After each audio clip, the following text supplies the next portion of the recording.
سلام بچه‌ها، شب یا روزتون بخیر. به یه ویدیو دیگه خوش اومدین و تحلیل خودم را تریلر اتک میگم و چیز دیگه که اونه، من مانگا رو نخوندم و تریلر رو هم یه بار دیدم و دوباره نرفتم سراغش تا ببینم و گفتم توی ریاکتم به تریلر که پر اسپویله. واسه همین یه بار بیشتر ندیدم و از همون یه بار روز بعدش نشستم این ویدیو رو گرفتم و منی که 7 یا 8 ماه صبر کردم که این منو ببینه و اسپویل نشه، این 19 روز هم صبر میکنم و دوباره نمیرم تریلر رو ببینم، هرچند دلم میخواد برم ببینم ولی نمیرم. و این از اولین موضوع و چیز دیگه ای که اونه، من نخواستم زیاد ریز بشم توش و به نظرم وقتی پارت 2 بیاد هممون تو شوک عظیمی میلیم. میپرسید چرا؟ میگم چرا، چون نگاه کنید داستان به نظرم داره از ژانر خودش در میاد و داره به سمت سفر در زمان میره. چون وقتی ما توی تریلر از گیریشا میبینیم و در ادامهش ما سیاه‌چاله رو میبینیم که از نظر من سیاه‌چاله است و گفتم سیاه‌چاله تو بیشتر فیلم و سریال‌ها یه وسیله برای سفر در زمانه و نظریه‌های زیادی هم در مورد سیاه‌چاله است که من نمیخوام زیاد به این موضوع بپردازم و بریم سر موضوع خودمون. و چیز دیگه ای که گفتم توی ریاکت، ما پای عزیز واقعا چرا ما رو اسپویل میکنیم؟ و بازم میگم این روند درستی برای بیان داستان نیست که روی چیزهای کلیدی روی انیمه زوم میکنی و قشنگ بولدش میکنی و میذاری روبروی چشم ما و نحوه درست بیان کردن اینه که چیزهای مهم، صحنه‌های مهم و چیزهای کلیدی رو یه اشاره کوچیک بهش بکنی و بذاری که برای ما مبهم بمونه و سوال پیش بیاد تا داستان خودش طی روایتی که داره ما رو متوجهش کنه.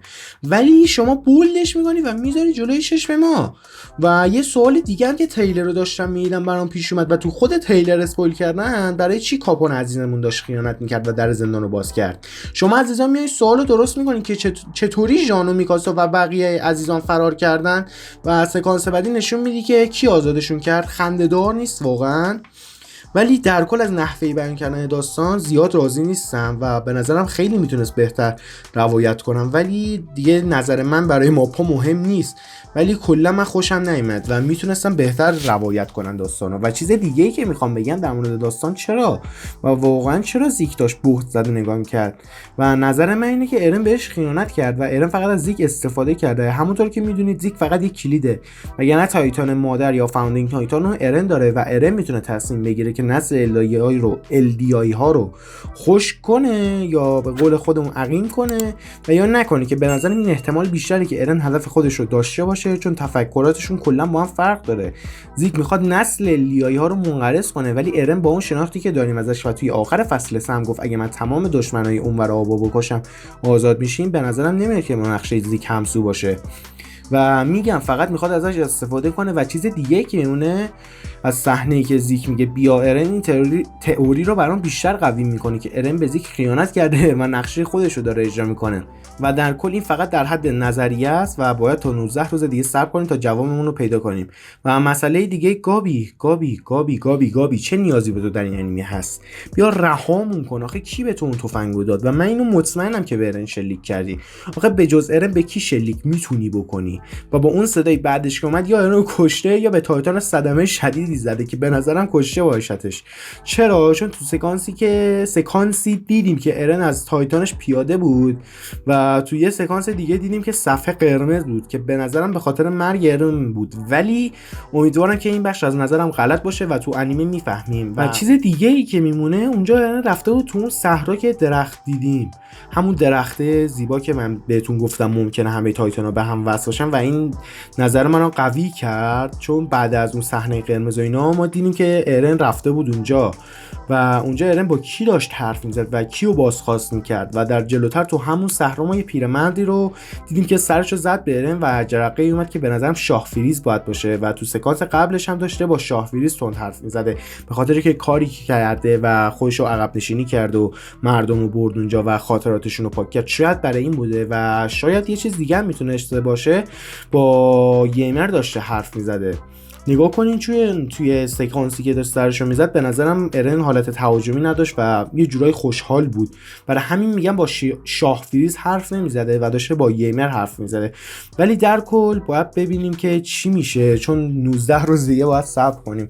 و چیز دیگه ای که میمونه، برمیگردم سر موضوع درختی که هم توی اوپنینگ فصل 4 و هم توی پوستر انیمه و هم توی این تریلر زیاد دیدیمش. به نظرم همه تایتانا باید به هم وصل باشن و این تئوری واقعا به نظرم ممکنه که همه تایتانا به هم وصلن و سوال مهمتری که میمونه اونجایی که توی 4 پارت قبلی ما قدرت خاصی از ارن ندیده ایم، به نظرم قدرت ارن باید سفر در زمان باشه.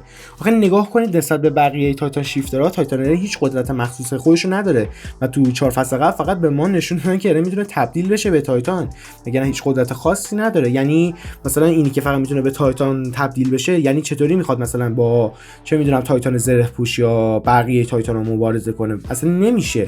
این یه تایتان معمولی جلوی تایتانا میمونه. حالا درسته ارن مثلا تمرین کرده و خودشو قوی کرد، ولی در کل میگم اگه به صورت عادی بخوان مبارزه کنن، مثلا ارن هیچ تمرینی نداشته باشه، راینر هم هیچ تمرینی نداشته باشه، قطعا راینر میتونه بزنتش. ولی من 3 تا نظریه برای قابلیت‌های ارن دارم. اولیش همون دیدن خاطرات صاحبان تایتان مبارزه که جغد عزیزمون تو فصل 3 گفت که تایتان مبارز میتونه به خاطرات صاحبانش دسترسی داشته باشه، ولی به نظرم زیاد منطقی نیست. اینکه اگه بتونه فقط خاطرات رو تماشا کنه، پس چرا یه کاری میکنه که بره سمت اون خط زمانی و چرا تصمیمات خودش رو جوری نمیگیره که اونطوری نشه و انتخابات درستی نمیکنه که همه چی به خوبی تموم شه؟ و بازم میگم که به نظرم منطقی نیست ولی شدنی هست. چرا؟ چون به گفته یه جغد فقط یه سری خاطرات مبهم میبینه و کامل نیست و از همین رو نمیشه نتیجه گیری قطعی کرد که چیکار باید بکنه.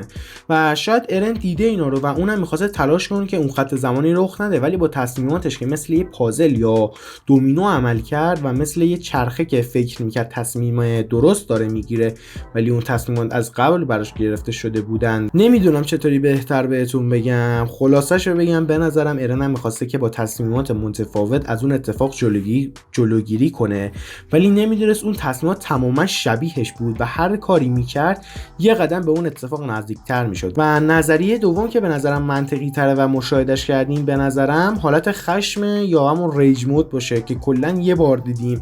ما تو آخر فصل 1 بود که ارن آتیش گرفته بود و داشت با آنی مبارزه میکرد. هرچند اینم زیاد قوی نمیدونم ولی احتمالش هست. و یه احتمال دیگه که میدم اینه که ارن بتونه توی اون صحرا از طریق اون درخت تو زمان سفر کنه و به نظرم این منطقی تر به دوتای بالاییه و شدنی تره و کلید رسیدن به صحرا هم از طریق زیک یا مردن باید باشه.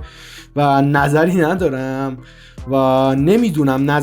در مورد اینکه مثلا مرده رفته اونجا یا وقتی با مثلا زیک ارتباط برقرار کرد رفت اون صحرا. نمیدونم، باید انیمه بیاد ببینی و میگم این فقط در حد تئوریه. و در خود انیمه بخوام تریلرش نظر بدم، سی جی آیش خوب بود ولی میتونستم بهتر کار کنن. شاید چون فقط تریلر بوده زیاد روش وقت نذاشتم و منم گفتم که ماپا قطعا یه چیزی رو گن میزنه، فقط امیدوارم اتک و گن نزده باشه. ولی در کل امیدوارم که خوب از آب در اومده باشه و گن نزده باشه، چون تو تریلر جوجوتسو هم یه بار قبلش هم گفتم که ماپا یه چیزی رو گن میزنه به نظر خودم. و امیدوارم تا 19 روز دیگه بیاد و خودمون ببینیم و لایک و کامنت و سابسکرایب فراموشتون نشه. خیلی لطف کردی که نشستین ویدیو رو تماشا کردین با من و امیدوارم که ویدیوهای تحلیل قسمت به قسمت هم همینطوری بشین و با من نگاه کنید. قربون شما، خداحافظ.